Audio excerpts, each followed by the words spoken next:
Le Guet des Orfèvres est le 15e tome des Annales du Disque-Monde de Terry Pratchett. J'avais enregistré la lecture intégrale de ce roman en 2017 et je souhaite aujourd'hui la partager à davantage de personnes. Le roman est composé de multiples parties qui ne sont pas véritablement des chapitres et qui peuvent faire de quelques lignes à plusieurs dizaines de pages. À l'époque, j'avais enregistré chacune de ces parties d'une traite. Je n'ai pas souhaité retravailler le montage, il y aura donc des petites reprises dans certains paragraphes.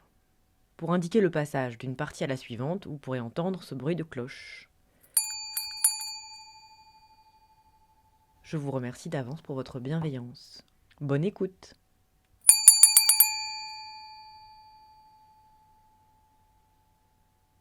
Le promeneur passant par la rue Phèdre aurait peut-être vu un troll et un nain qui donnaient l'impression de se crier dessus avec agitation.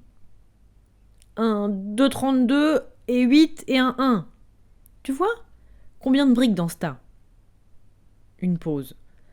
Un 16, un 8, un 4, un 1. Tu te souviens de ce que je t'ai dit sur 2 fois 8 et 2? Une pause plus longue. 29. Voilà. Voilà. Tu peux y arriver. Je peux y arriver. T'as un don naturel pour compter jusqu'à 2. J'ai un don naturel pour compter jusqu'à 2. Si tu sais compter jusqu'à 2, tu peux compter jusqu'où tu veux. Si je sais compter 2, je peux compter où je veux. Et alors le monde t'ouvre les draps et t'es au pinacle. Je suis au pinacle. C'est quoi au pinacle? Angois devait cavaler afin de se maintenir à la hauteur de Carotte. On ne va pas jeter un coup d'œil à l'opéra? Demanda-t-elle. Plus tard. Le temps qu'on y arrive, celui qui se tenait là-haut serait parti depuis longtemps. Il faut mettre le capitaine au courant. Vous croyez qu'on l'a tué de la même façon que Cogne-Jarret? Oui.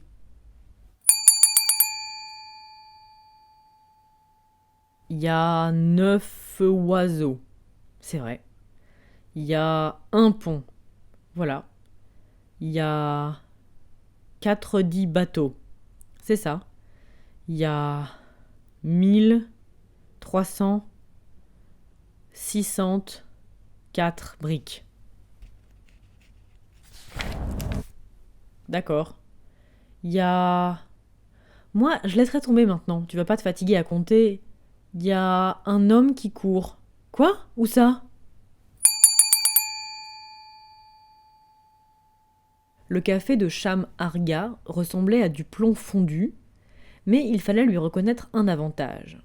Une fois qu'on l'avait bu, on éprouvait le soulagement indescriptible d'avoir atteint le fond de la tasse. Ça, dit Vimer, c'était un café franchement dégueulasse, Cham. Exact, fit Arga. Tu vois, j'ai bu des tas de cafés infects dans ma vie, mais là, j'ai eu l'impression qu'on me passait une scie sur la langue. Depuis combien de temps il bout? On est quelle date aujourd'hui? Demanda Arga en nettoyant un verre. Il nettoyait des verres la majeure partie du temps. Nul ne savait ce qu'il advenait des verres propres. 15 août. Quelle année? Cham Arga sourit, ou du moins contracta divers muscles autour de sa bouche. Cham Arga tenait depuis de nombreuses années une gargote dont il avait assuré le succès en souriant tout le temps, en n'accordant jamais de crédit, et en ayant compris que ses clients désiraient des repas correctement équilibrés entre les 4 groupes d'aliments: sucre, amidon, graisse et morceaux grillés croustillants. Je voudrais 2 œufs, dit Vimer, avec les jaunes bien cuits et les blancs si baveux qu'ils dégoulinent comme de la mélasse. Et je veux du lard, de ce lard spécial avec des renflements osseux et des bouts de gras qui pendouillent, et une tranche de pain frit, du genre qui met d'un coup les artères en état d'alerte rien qu'en le regardant.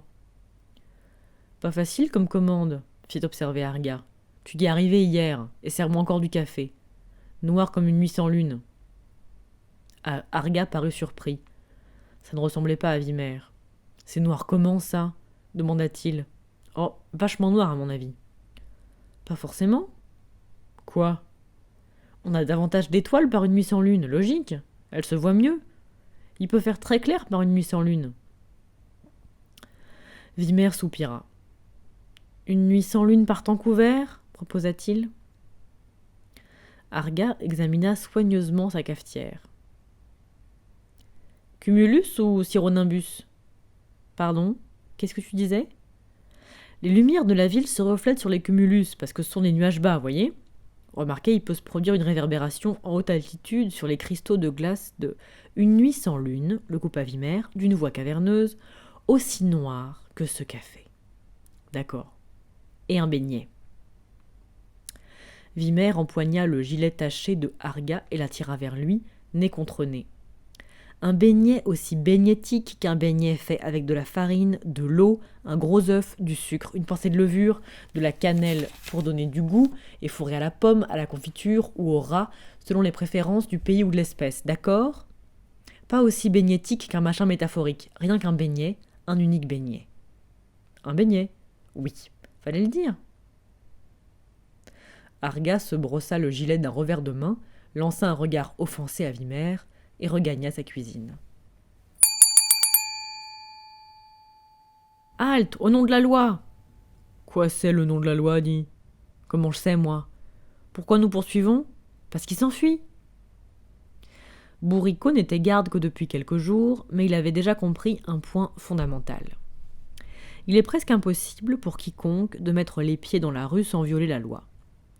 Il existe tout un arsenal d'infractions à la disposition d'un agent de police qui souhaite échanger quelques mots avec un citoyen, allant du vagabondage avec préméditation et l'obstruction à la lambinerie chez un individu de couleur, forme, espèce, sexe non conforme.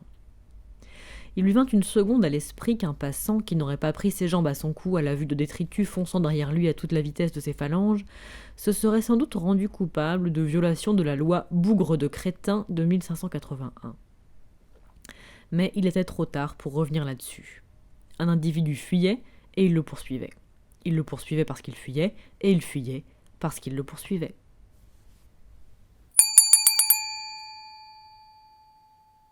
Vimer s'attabla devant son café et regarda l'objet qu'il avait ramassé sur le toit.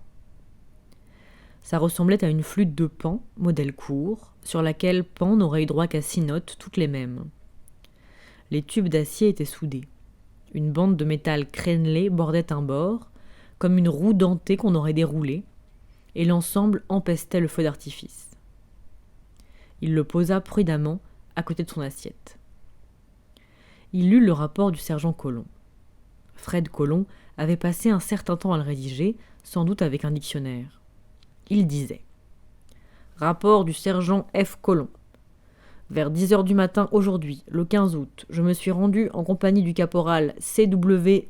Saint-J. Chic à la guilde des fous et drilles de la rue de Dieu, où nous avons eu un entretien avec le clown Pipeau, qui nous a déclaré que le clown Ribouldingue, le corpus des Chiquetis, avait été vu par lui-même, le clown Pipeau, quittant la guilde la veille au matin, juste après l'explosion.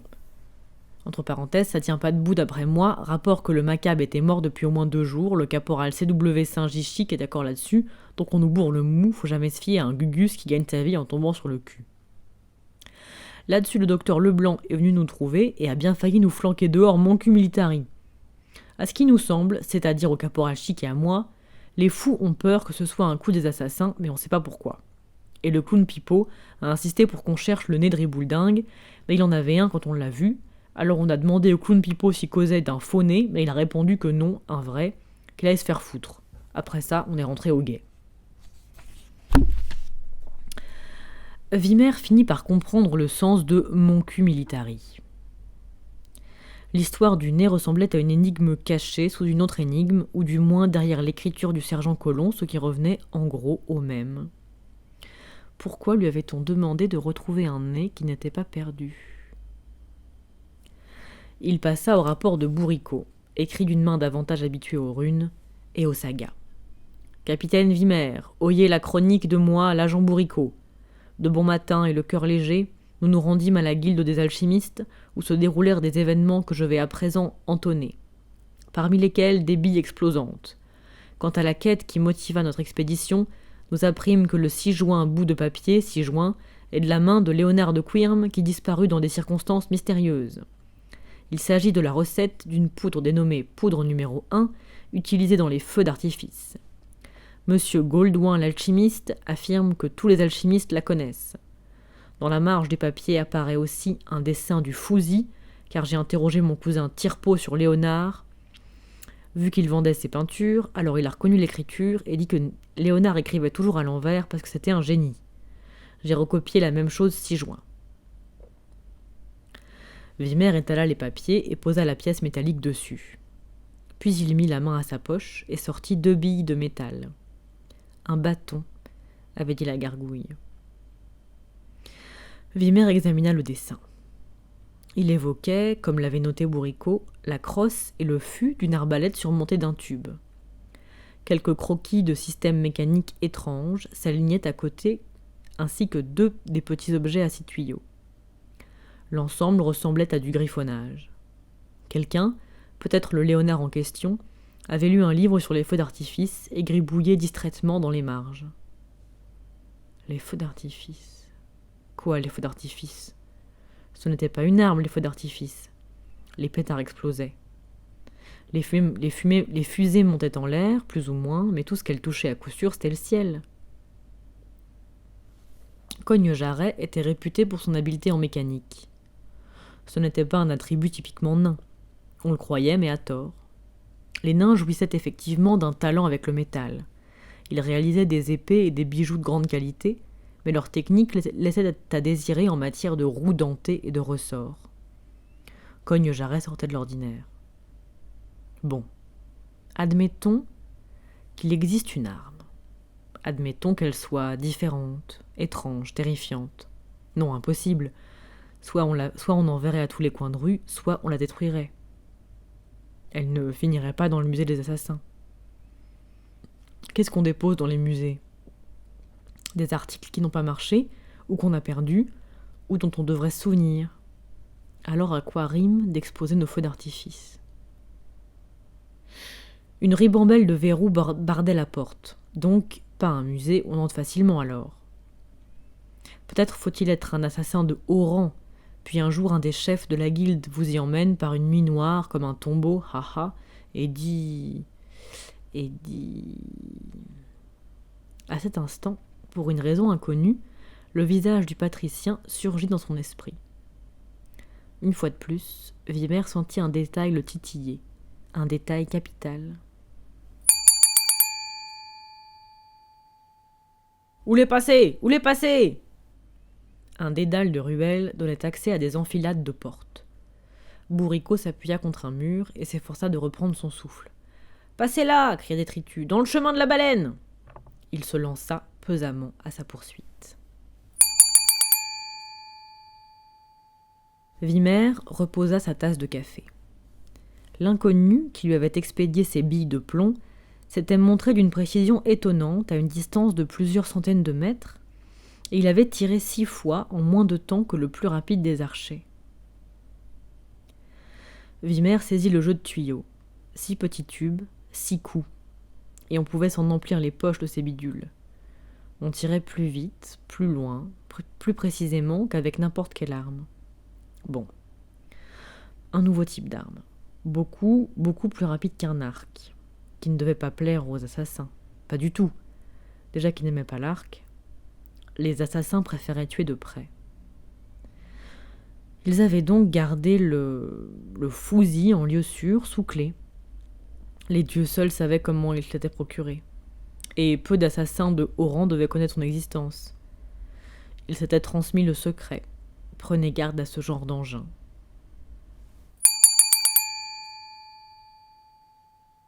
Là-bas, entre dans ruelle Tadzi. Ralentis, ralentis. Pourquoi ? Fit Détritus. C'est une impasse. Les 2 agents du guet s'arrêtèrent lourdement.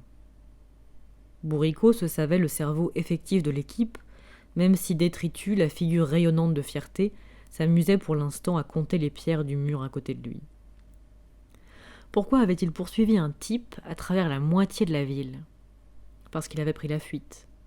Nul ne fuyait le guet. Les voleurs présentaient leur permis. Vu que les sans-permis focalisaient toute leur crainte sur la guilde des voleurs, il ne leur restait rien à redouter du guet. Les assassins respectaient la loi à la lettre, et les honnêtes gens ne fuyaient pas le guet. Note de bas de page, l'axiome « les gens honnêtes n'ont rien à craindre de la police » est actuellement en cours de révision aux commissions d'appel. Fuir le guet était franchement louche. L'origine du nom de la ruelle Tadzi était heureusement perdue dans la fameuse nuit des temps, mais il convenait parfaitement en fin de compte. La ruelle était devenue une espèce de tunnel, à mesure qu'on avait entassé des étages en surplomb qui ne laissaient filtrer qu'une étroite fente de ciel. Bourricot jeta un coup d'œil dans l'obscurité au détour de l'intersection. Clic, clic. Ça venait du fin fond des ténèbres. Détritus ? Ouais. Il était armé ? Un bâton, rien qu'un bâton. Seulement, ça sent les feux d'artifice. Bourricot ramena tout doucement la tête en arrière. Il avait senti une odeur de feu d'artifice dans l'atelier de Cogne-Jarret. Et monsieur Cogne-Jarret s'était retrouvé avec un grand trou dans la poitrine. Bourricot se sentait peu à peu envahi d'une épouvante inexprimable, d'une épouvante exprimable, autrement plus précise et terrifiante qu'une épouvante inexprimable. Ça ressemblait au sentiment qu'on éprouve quand on joue gros jeu dans une partie de cartes. On voit l'adversaire se fendre soudain d'un grand sourire, on comprend alors qu'on ne connaît pas toutes les règles, mais on sait qu'on aura de la chance de s'en sortir avec, au mieux, sa chemise. D'un autre côté, il imaginait la figure du sergent Colomb. On a poursuivi le suspect jusque dans une ruelle, sergent, et puis on est reparti. Il dégaina son épée. Agent Détritus ? Oui, agent Bourricot. Suis-moi. Pourquoi ? Ce foutu machin était en métal, non ? 10 minutes dans un creuset brûlant et la question était réglée. Un engin pareil, un engin dangereux, pourquoi ne pas s'en débarrasser ? Pourquoi le garder ? Mais ce n'était pas dans la nature humaine, hein ? On a parfois du mal à détruire ce qui fascine. Il observa les curieux tubes de métal. 6 tuyaux courts, soudés ensemble, hermétiquement scellés à une extrémité. Chacun avait un petit trou sur le dessus. Vimer saisit lentement une des billes de plomb. La ruelle serpentait une fois ou deux, mais aucune autre ruelle ni aucune autre porte ne donnait plus dedans. Sauf une à l'autre bout, plus large que la normale, épaisse et solide. « Où on est ?» chuchota Bourricot. « Sais pas », fit Détritus. « Quelque part derrière les quais. » Bourricot ouvrit la porte d'une poussée de son épée. « Bourricot ? Ouais ? Nous marcher 79 pas. C'est bien. » Ils sentirent passer une bouffée d'air frais. « Entrepôt de viande !» souffla Bourricot. « Quelqu'un a crocheté la serrure. » Il se glissa dans une salle obscure, haute de plafond, aussi large qu'un temple auquel elle ressemblait par certains côtés. Une lumière chiche filtrait par les hautes fenêtres couvertes de glace. Rangée après rangée, jusqu'au plafond, pendaient des carcasses d'animaux. Elles étaient à demi transparentes et si froides que la laine de Bourricot se changeait en cristaux au sortir de sa bouche. « Ça alors !» fit Détritus. « Je crois ça l'entrepôt des cochons à terme de la route de Morpork. »« Quoi ? Travaillez là !» fit le troll. « Travaillez partout. Va-t'en, crétin de troll, trop bête !» ajouta-t-il d'un air triste. « Y a une sortie ? » ?»« Porte principale dans rue Morpork. Mais personne vient là depuis des mois, jusqu'à ce que Port existe. » Note de bas de page. Sans doute sur aucun autre monde dans le multivers ne trouve-t-on de magasin pour des articles qui n'existent que potentiellement, mais l'entrepôt des cochons à terme d'Ankh-Morpork est le fruit des lois du patricien sur les métaphores injustifiées, de l'esprit au pied de la lettre de citoyens qui prétendent que tout doit exister quelque part, et de la finesse du tissu de réalité autour d'Ankh, un tissu tellement fin qu'il est aussi fin que tout ce qu'on connaît de plus fin. Résultat, le commerce du cochon à terme, cochon qui n'existe pas encore, a entraîné la construction de l'entrepôt où on le stocke jusqu'à ce qu'il existe. Les températures extrêmement basses sont dues au déséquilibre que subit le cours de l'énergie temporelle. Du moins, c'est ce que prétendent les mages du bâtiment des recherches en magie des hautes énergies. Des mages coiffés de chapeaux pointus adéquats et dont un chapelet de lettres suivent les noms, alors ils savent de quoi ils parlent. Bourriquot frissonna. « T'es là-dedans !» cria-t-il. « C'est le guet ! Sors tout de suite !» Une silhouette sombre apparut entre deux cochons à venir. « Faisons quoi maintenant ?» demanda Détritus. La silhouette au loin leva ce qui ressemblait à un bâton pour l'épauler comme une arbalète. Et tirait. Le premier projectile rebondit en miaulant sur le casque de Bourriquot. Une main minérale se referma sur la tête du nain, et Détritus repoussa Bourriquot dans son dos, mais la silhouette se mit alors à courir, à foncer vers eux sans cesser de tirer. Détritus battit des paupières. 5 autres coups, les uns après les autres, percèrent son plastron. Puis l'homme franchit en trombe la porte ouverte qu'il referma à la volée derrière lui. « Capitaine Vimer ?» Il leva la tête et reconnut le capitaine Faux-Fuyant du guet de jour devant 2 de ses hommes. « Oui ? Suivez-nous et remettez-moi votre épée. »« Quoi ? Je crois que vous m'avez entendu, capitaine. »« Écoute, c'est moi, Faux-Fuyant. Sam Vimer ? Fais pas l'idiot. »« Je suis pas idiot. J'ai des hommes avec des arbalètes. Des hommes. C'est toi qui es un idiot si tu m'empêches de t'arrêter. »« Oh, je suis en état d'arrestation ? Seulement si tu ne nous suis pas. » Le patricien, dans le bureau oblong, contemplait la ville par la fenêtre. La cacophonie de 5 heures pour orchestre de cloches faisait entendre ses derniers échos. Vimer salua. De dos, Vétérini ressemblait à un flamand carnivore. « Ah, Vimer, dit-il sans se retourner. Approchez, je vous prie, et dites-moi ce que vous voyez. » Vimer détestait les devinettes, mais il rejoignit néanmoins le patricien. Le bureau oblong avait vu sur la moitié de la ville un panorama composé surtout de toits et de tours. L'imagination de Vimer peupla les tours de tireurs armés de fusils. Le patricien ferait une belle cible. « Qu'avez-vous sous les yeux, capitaine ? » « La ville d'Ankh-Morpork, monsieur, » répondit Vimer en gardant prudemment un visage de marbre. « Et elle ne vous évoque rien, capitaine ? » Vimer se gratta la tête. Tant qu'à s'amuser, autant y aller. « Eh ben, monsieur, quand j'étais petit, on avait une vache. Un jour, elle est tombée malade, et c'est toujours moi qui nettoyais les tables, alors... À moi, elle me rappelle une horloge, le coupa le patricien. De grandes roues dentées, de petites roues dentées, qui cliquettent indéfiniment. Les petites roues tournent à toute allure, et les grandes plus lentement, toutes à des vitesses différentes, vous voyez, mais la machine fonctionne. Et c'est là le plus important. La machine ne s'arrête pas. Parce que quand la machine tombe en panne, il se retourna brusquement, regagna son bureau de son pas digne de prédateur et s'assit. Ou alors, un grain de sable se glisse dans les rouages et les dérègle. Un seul grain de sable. Vétérini leva la tête et lança un sourire éclatant mais sans joie à Vimer. « Je ne veux pas de cela. » Vimer contemplait le mur.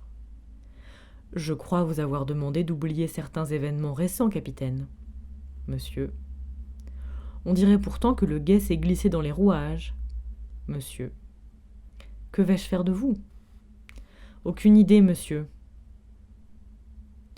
Vimer examinait le mur dans les moindres détails. Il regrettait que Carotte ne l'ait pas accompagné. Le jeune homme était peut-être simple, mais sa simplicité lui permettait parfois de voir des détails qui échappaient aux plus malins. Et il sortait sans arrêt des idées qui frappaient l'esprit. Policier, par exemple. Il avait un jour demandé à Vimer, alors qu'il déambulait dans la rue des Petits-Dieux, « Vous savez d'où ça vient le mot policier, mon capitaine ?» Vimer n'avait pas su répondre. « Police, ça voulait dire autrefois cité, » avait expliqué le caporal. « C'est ce que veut dire policier, un homme de la cité. » Peu de gens le savent. Le mot poli vient aussi de police. Ça voulait dire bien se conduire quand on habite dans une cité. L'homme de la cité. Carotte balançait tout le temps des réflexions de ce genre, comme flic. Vimer avait cru toute sa vie qu'on appelait les agents du guet des flics parce qu'ils patrouillaient souvent sous la pluie et que leurs sandales faisaient flic-flac sur les pavés. Mais c'était faux, lui avait appris Carotte. Ça venait de l'ancien mot flisca, enfermé. Carotte lisait des livres dès qu'il avait un moment, pas couramment. Il aurait eu beaucoup de mal si on lui avait tranché les doigts. Mais continuellement. Et il se promenait dans Ankh-Morpork durant son jour de congé. Capitaine Vimer. Vimer cligna des yeux. Monsieur, vous n'avez aucune idée de l'équilibre délicat de la ville. Je vous le dis une fois encore. Cette affaire d'assassins, de nains et de clowns, vous devez cesser de vous y intéresser. Non, monsieur, je ne peux pas. Donnez-moi votre plaque. Vimer baissa les yeux sur sa plaque. Il n'y pensait jamais vraiment. Il l'avait toujours portée, voilà. Elle ne signifiait pas grand-chose, franchement, n'importe comment. Il l'avait toujours eue, voilà. Ma plaque et votre épée. Pas ma plaque. Pourquoi ? Parce que c'est ma plaque. Mais vous allez de toute façon démissionner quand vous serez mariés. Exact. Leurs regards se croisèrent. Elle représente beaucoup pour vous ? Vimer écarquilla les yeux. Il ne trouvait pas les mots qu'il fallait. Il avait toujours vécu avec une plaque, c'est tout. Il n'était pas sûr de pouvoir vivre sans. Très bien, dit enfin le seigneur Vétérigny. Je crois que vous vous mariez demain à midi. Ses longs doigts saisirent l'invitation frappée d'or sur le bureau. Bon, vous pouvez garder votre plaque alors, et prendre une retraite honorable. Mais moi, je garde l'épée. Et je vais sans délai dépêcher le guet de jour aux orfèvres pour désarmer vos hommes. Je suspends le guet de nuit, Vimer.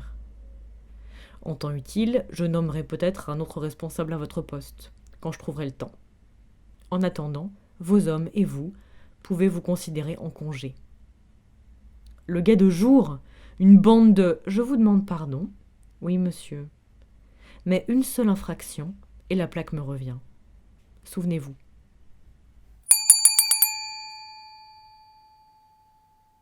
Bourricot ouvrit les yeux. « Tu es vivant ?» demanda Détritus. Le nain ôta son casque avec précaution. Un sillon en balafrait le bord et la tête lui faisait mal. « On dirait une petite excoriation de la peau, » annonça Détritus. « Petite quoi ? Oh !» Bourricot grimaça. « Et toi, au fait ?» Il trouvait le troll bizarre. Il ne voyait pas encore très bien ce qui l'intriguait, mais quelque chose en lui n'était pas comme d'habitude, et ça n'avait rien à voir avec les trous dans son plastron. « J'imagine que je dois remercier l'armure, » dit Détritus. Il tira sur les sangles de son plastron. 5 disques de métal s'échappèrent au niveau de la ceinture. Si elle ne les avait pas ralentis, je serais sérieusement excorié. « Qu'est-ce qui t'arrive ? Pourquoi tu parles comme ça ? » Comme quoi, je te prie ? Où est passée ta façon de parler à la « moi grand troll » sans vouloir t'offenser ? Je ne suis pas sûre de comprendre. Bourricot frissonna et tapa des pieds pour se réchauffer. On sort d'ici. Ils gagnèrent la porte au petit trot. Elle était solidement fermée. Tu peux l'enfoncer ? Non. Si l'entrepôt n'était pas à l'épreuve des trolls, il serait vide. Je regrette. Détritus ? Oui. Tu vas bien ? Il y a de la vapeur qui te sort de la tête. Je me sens... Détritus cligna des yeux. De la glace tomba en tintant. Il se passait de drôles de choses sous son crâne. Les idées qui déambulaient d'ordinaire paresseusement dans son cerveau s'animaient soudain d'une vie trépidante, pétaradante. Des idées qui se multipliaient, semblait-il. Bonté divine, dit-il sans s'adresser à personne. Il s'agissait là d'une remarque tellement peu troll que même Bourricot, dont les extrémités s'engourdissaient déjà, le fixa d'un œil rond. « Je crois bien, » reprit Détritus, « que je réfléchis vraiment. Très intéressant. Comment ça ? D'autres morceaux de glace cascadèrent lorsque Détritus se gratta la tête. Bon sang, mais c'est bien sûr, fit-il en se frappant du poing la paume de la main. Supraconductivité. Hein ? Tu vois, cerveau de silicium impur. Problème de dissipation de la chaleur. Température en journée trop forte, vitesse de traitement décroît, temps plus chaud, cerveau s'arrête complètement, troll se pétrifie jusqu'à tomber de la nuit, mais alors température plus froide, et si température assez basse, cerveau fonctionne plus vite et... Je crois que je vais bientôt mourir de froid, dit Bourricot. Détritus regarda autour de lui. Il y a de petites ouvertures vitrées là-haut, dit-il. Trop haut pour qu'on y arrive même si monte sur ses épaules, fit Bourricot qui s'affaissa davantage. Ah, mais mon plan prévoit de jeter quelque chose à travers pour trouver de l'aide. Quel plan ? J'en ai en fait envisagé 23, mais celui-ci a 97% de chances de réussir, dit Détritus, le visage rayonnant. On n'a rien à jeter, fit remarquer Bourricot. Moi, si, dit Détritus en le ramassant dans ses mains. Ne t'inquiète pas. Je peux calculer la trajectoire avec une précision étonnante. Ensuite, il ne te restera plus qu'à aller chercher le capitaine Vimer, Carotte ou n'importe qui. Les faibles protestations de Bourricot décrivirent une courbe dans l'espace glacé et disparurent en même temps que le carreau d'une fenêtre. Détritus se rassit. La vie était tellement simple à bien y réfléchir. Et pour une fois, il réfléchissait bien. Il était certain à 76% que sa température allait encore baisser de 7 degrés. Monsieur Planteur Je me tranche la gorge, ravitailleur, marchand aventurier et vendeur universel, avait mûrement songé à se lancer dans les spécialités culinaires ethniques. Mais c'était un plan de carrière normal. Ces derniers temps, le bon vieux commerce de saucisses dans des petits pains périclitait, alors que des tas de trolls et de nains se baladaient, du fric plein les poches, ou plein de ce qu'on voulait, où les trolls rangeaient leur argent, et la gorge avait toujours trouvé que l'argent entre d'autres mains que les siennes contredisait l'ordre naturel des choses. Ce n'était pas trop difficile de satisfaire les nains. Du rat en bâtonnet, ça n'avait rien de compliqué, même si ça obligeait Planteur à rehausser le niveau habituel de sa cuisine. Pour leur part, les trolls étaient, au fond, quand on y réfléchissait bien, sans vouloir être méchant, mais force était de constater, au fond, ni plus ni moins que du roc ambulant. Il avait demandé conseil sur la cuisine troll à Chrysophrase, lequel était lui-même un troll, mais on ne s'en rendait plus tellement compte. Il fréquentait les hommes depuis si longtemps qu'il portait désormais un costume et avait appris, comme il disait, toutes sortes de pratiques civilisées telles que l'extorsion, le prêt à 300% d'intérêt par mois et autres gracieusetés du même tonneau. Chrysophrase était peut-être né dans une caverne au-dessus de la limite des neiges éternelles sur une quelconque montagne, mais il s'était intégré au bout de 5 minutes passées à Ankh-Morpork. Planteur aimait voir en Chrysophrase un ami. On aurait détesté voir en lui un ennemi. La gorge avait choisi ce jour pour essayer sa nouvelle formule. Il poussait son chariot de plats chauds et disait aux gens dans la rue « Voulez-vous des pâtés en croûte et aussi des saucisses ? Profitez-en tant que c'est chaud !» Pour attirer les clients, il remuait un peu son panier, mais reconnaissant la gorge, il disait toujours non. Ce n'était pas triste car ça lui servait de mise en train. Il faut admettre que les chances étaient désormais faibles de voir un être humain avaler la moindre denrée sortie du chariot de Planteur, à moins qu'on la lui aplatisse à coups de talon et qu'on la glisse sous sa porte au bout de 15 jours de sous-alimentation critique. Il jeta à la ronde un regard de conspirateur. Il y avait toujours des trolls à travailler sur les quais, et ôta le couvercle d'un nouveau panier. Qu'est-ce que c'était au fait ? Ah oui, conglomérat dolomitique, achetez vos conglomérats dolomitiques, n'hésitez pas, nodules de manganèse, profitez-en tant que c'est encore en forme de nodule. Il hésita un instant, puis se ressaisit. Pierre Ponce, une piastre le tuf, Pierre à chaud grillé. Quelques trolls s'approchèrent lentement pour le regarder fixement.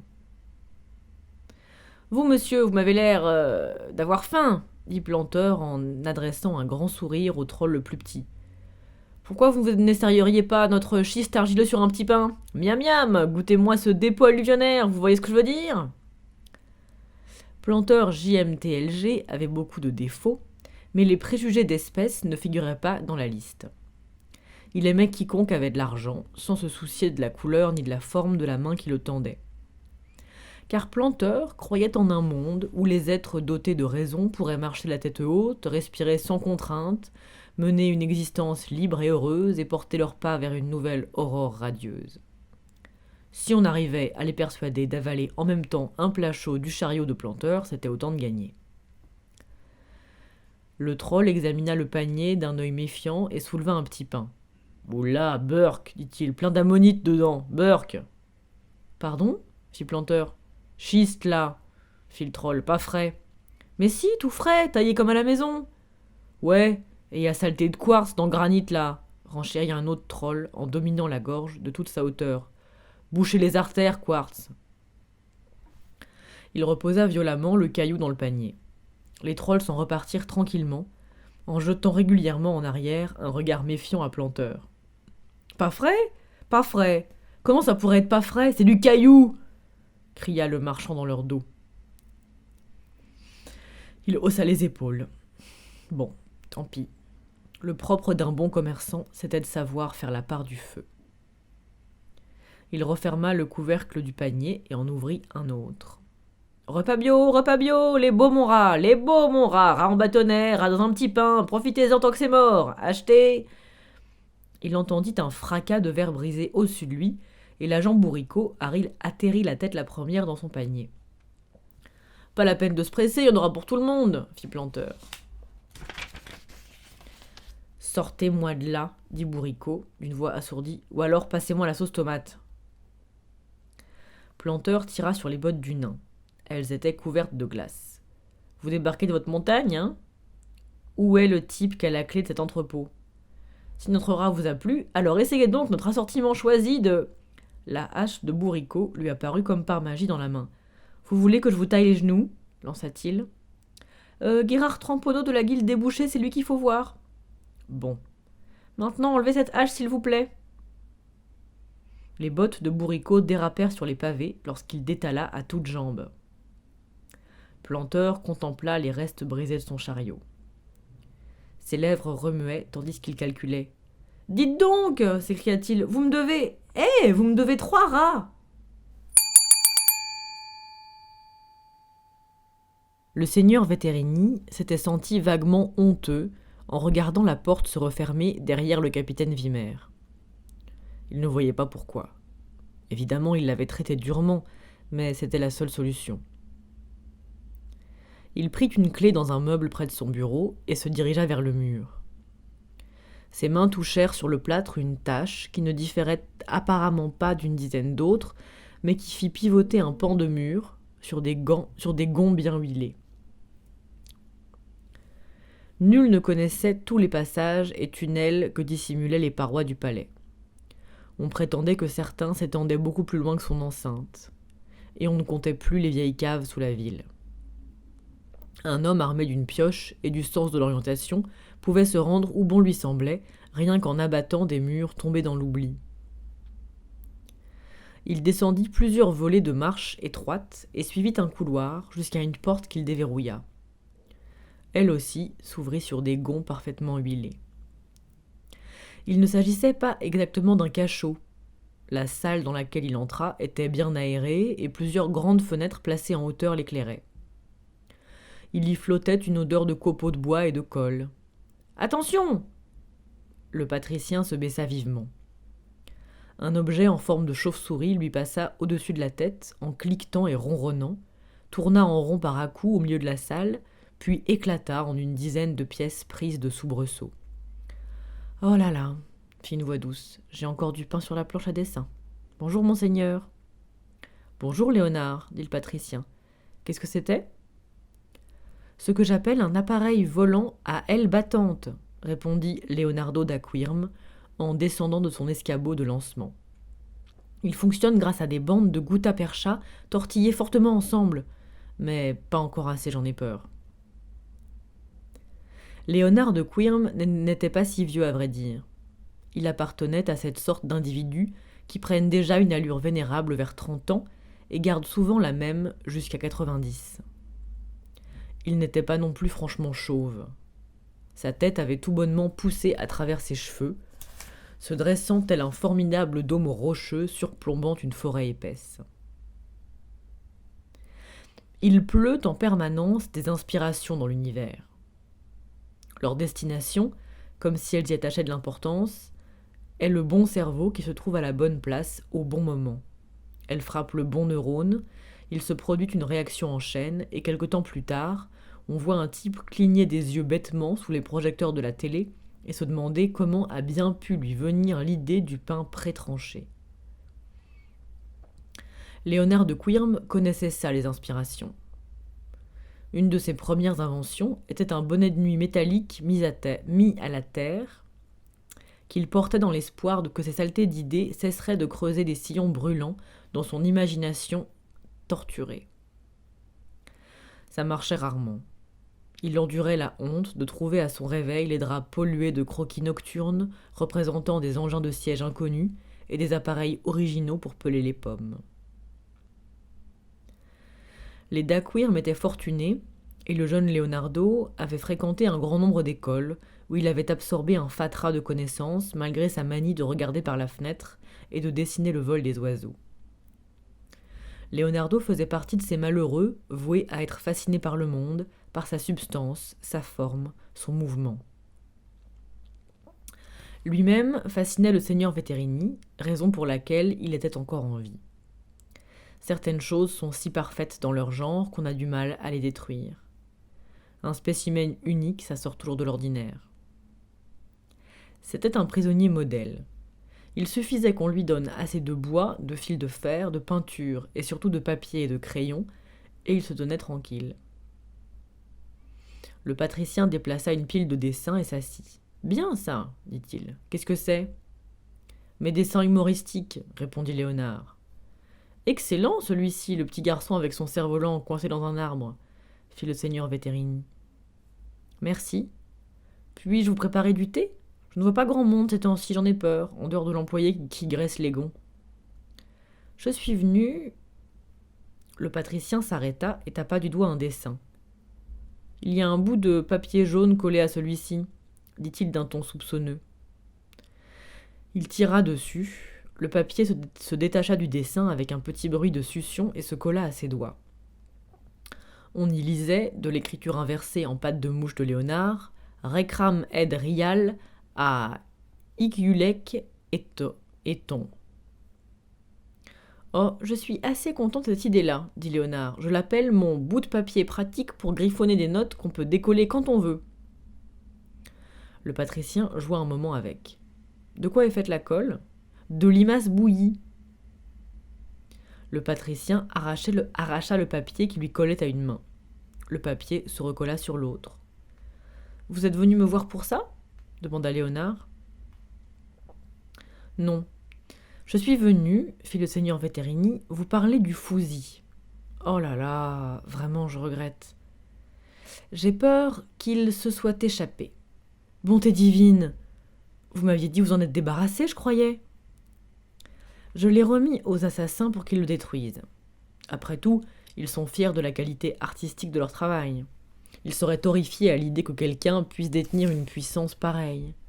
Mais ces fichus imbéciles ne l'ont pas détruit. Ils ont cru pouvoir le mettre sous clé, et maintenant, ils l'ont perdu. Ils ne l'ont pas détruit ? Apparemment non, les imbéciles. Vous non plus, je me demande pourquoi. Je n'en sais rien, figurez-vous. Je n'aurais jamais dû le fabriquer. Ce n'était qu'une application de principe, la balistique, vous voyez. Aérodynamique toute bête, énergie chimique. Bon alliage, je dois l'avouer. Et je suis plutôt offert de l'idée du rayage. J'ai dû imaginer un outil très compliqué pour y arriver, vous savez. Lait, sucre ? Non merci. On le recherche, je suppose ? Oui, les assassins. Mais ils ne le trouveront pas. Ils ne réfléchissent pas comme il faut. Le patricien prit un paquet de dessins du squelette humain. Des dessins excellents. Oh là là! Alors je compte sur le guet. Sans doute le capitaine Vimer dont vous m'avez parlé. Le seigneur Veterini prenait toujours plaisir aux conversations qu'il tenait de temps en temps avec Léonard. L'homme parlait toujours de la ville, comme s'il s'agissait d'un autre monde. Oui, j'espère que vous lui avez fait comprendre l'importance de sa mission. D'une certaine façon, je lui ai formellement interdit de s'occuper de l'affaire, 2 fois. Léonard hocha la tête. Ah, je crois comprendre, j'espère que ça marchera. Il soupira. J'aurais dû le démonter, j'imagine, mais l'objet me semblait tellement abouti. J'avais la curieuse sensation d'assembler quelque chose qui existait déjà. Je me demande parfois d'où l'idée de le fabriquer m'est venue. Ça m'est paru, je ne sais pas, sacrilège, je pense, de le démonter. Ça aurait été comme démonter une personne. Biscuit ? Il est quelquefois nécessaire de démonter une personne, dit le seigneur Veterini. C'est un point de vue, évidemment, fit poliment Leonardo d'Aquirme. Vous avez parlé de sacrilège. Le terme évoque normalement des dieux d'une sorte ou d'une autre, non ? C'est un mot que j'ai employé ? Je ne peux pas croire qu'il existe un dieu des fusils. Difficile, oui. Le patricien remua d'un air gêné, tendit la main derrière lui et ramena un objet. Qu'est-ce que c'est ? Demanda-t-il. Ah, je me demandais où il était passé, dit Léonard. C'est un modèle réduit de ma machine qui s'envole en tournant. Note de bas de page. On l'aura déjà compris, Leonardo d'Aquirme, sans conteste le plus grand génie technologique de tous les temps, rappelait tout de même un peu détritus quand il s'agissait de donner des noms à des appareils. Le seigneur Veterini pointa le doigt sur le petit rotor. « Ça peut marcher ?»« Oh oui, dit Léonard. Il soupira. « À condition de trouver un gars costaud comme 10, capable de tourner la manivelle à 1000 tours par minute. » Le patricien se détendit, d'une façon qui donnait seulement alors à penser qu'il avait éprouvé un instant de tension. « Il rôde en ce moment dans cette ville, dit-il, un homme armé d'un fusil. Il s'en est servi avec succès une fois et a failli réussir une deuxième. Un autre que vous aurait-il pu inventer le fusil ? Non, répondit Léonard. Moi, je suis un génie. Il énonça le fait simplement. C'était une constatation. Compris. Mais une fois le fusil inventé, Léonard, faut-il beaucoup de génie pour en fabriquer un deuxième ? La technique du rayage demande une très grande finesse.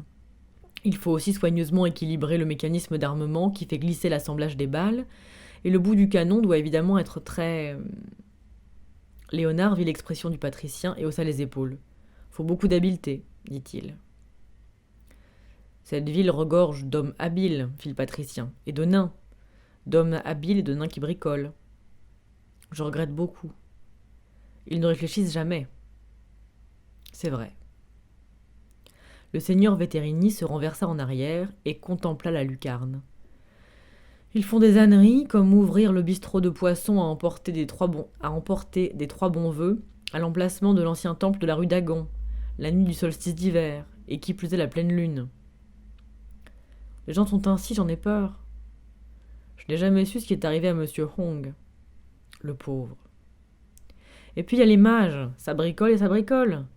Il devrait y réfléchir 2 fois avant d'attraper un fil de tissu de la réalité et de tirer dessus. Affreux. Les alchimistes, leur conception du devoir civique, c'est de mélanger n'importe quoi pour voir ce que ça donne. J'entends les explosions même d'ici. Et puis évidemment, on trouve des gens dans votre genre. Je regrette vraiment beaucoup. Le seigneur Veterini tournait et retournait le modèle réduit de machine volante entre ses doigts. « Vous rêvez de voler » constata-t-il. « Oh oui. Les hommes seraient alors véritablement libres. Vu des airs, il n'existe plus de frontières. Il n'y aurait plus de guerre parce que le ciel est infini. Que nous serions heureux si seulement on arrivait à voler. » Veterini continuait de tourner la machine dans ses mains. « Oui, fit-il, c'est bien possible. J'ai pensé à un mécanisme d'horlogerie, vous savez. » Je vous demande pardon, je pensais à autre chose. Un mécanisme d'horlogerie pour actionner ma machine volante, mais ça ne marchera pas. Oh. Il y a une limite à l'énergie d'un ressort, même si on le remonte à fond. Oh oui. Oui. Et on espère qu'en remontant un ressort dans un sens, toute son énergie s'exercera dans l'autre. Et il faut parfois le remonter à bloc, fit Vetterini, et prier pour qu'il ne casse pas. Son expression changea. Grand Dieu, lâcha-t-il. Pardon, fit Léonard. Il n'a pas cogné dans le mur. Je suis peut-être allé trop loin.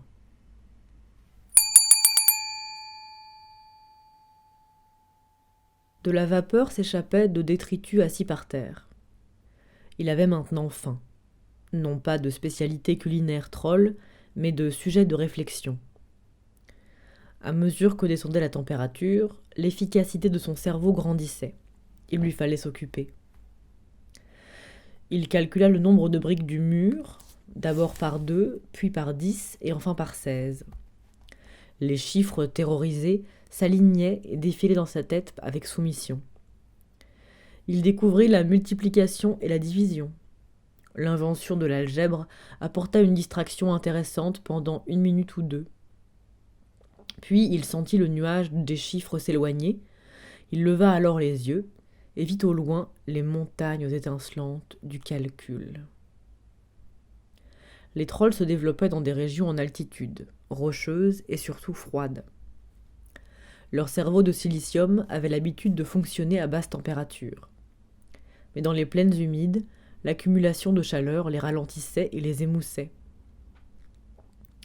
Il ne faudrait pas croire que seuls les trolls idiots descendaient à la ville. Ceux qui prenaient cette décision étaient souvent de brillants esprits, mais ils devenaient idiots. Détritus passait pour un crétin même selon les critères trolls urbains, mais uniquement parce qu'il avait le cerveau naturellement optimisé pour une température rarement atteinte à Ankh-Morpork, même durant les hivers les plus rudes. Son intellect approchait maintenant de sa température idéale de fonctionnement, voisine malheureusement de l'article de la mort pour un troll. Une partie de son cerveau réfléchit à la question. Il y avait de grandes probabilités pour qu'on le sauve, ce qui voulait dire qu'il lui faudrait partir. Donc qu'il redeviendrait bête, aussi sûrement que 10 puissance moins 3 fois ME sur MP alpha puissance 6 alpha puissance G moins 1 demi N est environ égal à 10N. Autant en profiter alors.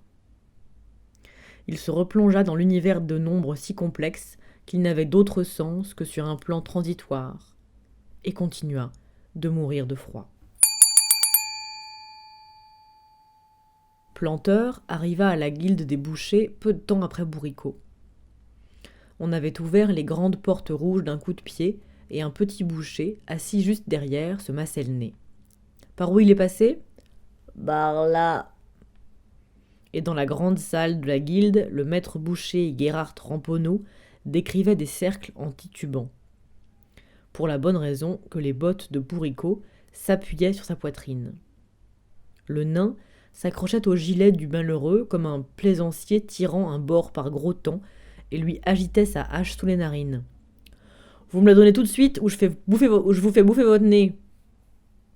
Un attroupement d'apprentis bouchers s'efforçait de leur faire de la place. « Mais, y a pas de mais, je suis agent du guet, moi !»« Mais je vous accorde une dernière chance, monsieur, vous me la donnez tout de suite !» Ramponneau ferma les yeux. « C'est quoi que vous voulez ?» L'attroupement attendit. « Ah, fit Bourricot. Ah ah, je l'ai pas dit ?»« Non. »« Je suis à peu près sûr que si, vous savez. »« Non. »« Oh, ben, la clé de l'entrepôt des cochons à terme, si vous voulez le savoir. » Bourricot bondit à terre. « Pourquoi ?» La hache menaça une fois encore le nez du maître boucher. « C'est juste histoire de demander, » dit Ramponneau d'une voix lointaine et désespérée. « Y a un agent du guet qui est en train de crever de froid au fond dedans, » répondit le nain. Il y avait foule autour d'eux lorsqu'ils finirent par ouvrir le grand portail. Des morceaux de glace tintèrent sur les pavés et une bouffée d'air glacé s'échappa. Du givre couvrait le sol et les rangées de carcasses suspendues qui effectuaient leur voyage à rebrousse-temps. Il couvrait aussi un tas en forme de détritus, accroupi au beau milieu du local. On le sortit au soleil. « C'est normal, ces yeux qui clignotent comme ça ?» demanda Planteur. « Tu m'entends » brailla Bourricot. « Détritus !» Le troll battit des paupières. De la glace se détacha de sa masse dans la chaleur du jour. Il sentit se disloquer l'univers merveilleux des nombres. La température en hausse balaya ses pensées comme un lance-flamme caressant un flocon de neige. « Dis quelque chose !» ordonna Bourricot. Des tours d'intelligence s'abattirent au passage du feu rugissant dans le cerveau de détritus. « Eh, regardez ça !» fit un apprenti. Les parois intérieures de l'entrepôt étaient couvertes de chiffres. On avait tracé dans le givre des équations aussi complexes qu'un réseau neural. À un certain stade des calculs, le mathématicien était passé des chiffres aux lettres, puis même les lettres n'avaient pas suffi. Des parenthèses comme des cages enfermaient des expressions qui équivalaient pour les mathématiciens classiques à une ville pour une carte. Elles devenaient plus simples à mesure que le but approchait. Plus simples, mais empreintes, au fil des lignes gracieuses de leur simplicité, d'une complexité à la fois spartiate et merveilleuse. Bourricot les regarda, l'œil écarquillé. Il savait qu'il n'arriverait jamais à les comprendre en 3 siècles. Le givre s'émietta dans l'atmosphère plus chaude. À mesure qu'elle descendait le long du mur, puis par terre jusqu'à la place où le troll s'était tenu assis, les équations se raccourcissaient pour se réduire enfin à quelques expressions qui paraissaient bouger et miroiter, comme animées d'une vie propre. Il s'agissait là de mathématiques dépourvues de chiffres, pures comme l'éclair. Elles se resserraient vers un unique point, là où s'inscrivait le symbole tout simple, égal. « Égal quoi ?» fit Bourricot. « Égal quoi ?» Le givre s'écroula. Bourricot sortit. Détritus était à présent assis dans une flaque d'eau, entouré d'une foule de badauds humains. « Personne pourrait lui trouver une couverture, n'importe quoi ?» lança-t-il. « fit un gros plein de soupe. « Qui voudrait reprendre une couverture qui a servi à un troll ?»« Ah oui, très juste, » dit Bourricot. Il lança un coup d'œil aux 5 trous dans le plastron de Détritus. Il se trouvait environ à hauteur d'une tête de nain. « Vous pouvez venir un instant, s'il vous plaît ?» L'homme adressa un grand sourire à ses amis et s'approcha tranquillement. « J'imagine que vous voyez les trous dans cette armure, non ?» dit Bourricot. Planteur, JMTLG, était un survivant. De la même façon que les rongeurs et les insectes sentent un tremblement de terre avant les premières secousses, il prévoyait quand un événement important allait se produire dans la rue. Bourricot se montrait trop aimable. Un nain aussi aimable laissait entendre qu'il se ménageait pour mieux jouer la peau de vache plus tard. « Moi, je m'en retourne au boulot alors, dit-il avant de prendre ses distances. « J'ai rien contre les nains, remarquez, fit l'obèse. Je veux dire, les nains sont pratiquement des gens, à mon avis. Juste des hommes plus petits, pour ainsi dire. Mais les trolls, ils sont pas comme nous, pas vrai ? » « Pardon, dégagez, fit Planteur en effectuant avec son chariot un démarrage d'ordinaire associé au véhicule dont le pare-brise s'orne de dés en peluche. « C'est un beau manteau que vous avez là, dit Bourricot. Le chariot de Planteur vira au croisement sur une seule roue. « Un très beau manteau, répéta Bourricot. Vous savez ce que vous devriez faire avec un manteau comme ça ? Le front de l'homme se plissa. Vous me l'enlevez tout de suite, poursuivit le nain, et vous le donnez au troll. Dis donc, espèce de petit. L'homme saisit Bourricot par sa chemise et le souleva à la force du poignet. La main du nain se déplaça à toute vitesse. On entendit un raclement de métal. Homme et nain formèrent un très joli tableau vivant, parfaitement immobile pendant quelques secondes. Bourricot, soulevé quasiment au niveau du visage de l'homme, vit avec intérêt ses yeux s'embuer peu à peu. « Reposez-moi, dit-il doucement. Mes muscles réagissent tout seuls quand je suis surpris. » L'homme s'exécuta. « Maintenant, vous ôtez votre manteau. Bien, passez-le-moi, merci. »« Votre hache, murmura l'homme. « Hache ? Hache ? Ma hache !» Bourricot baissa les yeux. Voyez-vous ça? Je me rendais même pas compte que je la tenais là. Ma hache. Alors ça, c'est pas mal. L'homme s'efforçait de se tenir sur la pointe des pieds. Ses yeux pleuraient. Cette hache est intéressante, reprit Bourricot. Elle a une particularité. C'est une hache de jet. J'ai été champion 3 ans de suite à trigonocéphale. J'ai réussi à la sortir et à fendre une brindille à 30 mètres en 1 seconde, derrière moi. Et j'étais malade ce jour-là, une crise de foie. Il recula. L'homme retomba avec reconnaissance sur ses talons. Bourricot enveloppa du manteau les épaules du troll. « Allez, debout, dit-il. On te ramène. » Le troll se releva pesamment. « Combien j'ai de doigts, là ?» demanda Bourricot. Détritus regarda attentivement. « 2 et 1 proposa-t-il. « Ça ira, fit Bourricot, pour commencer. »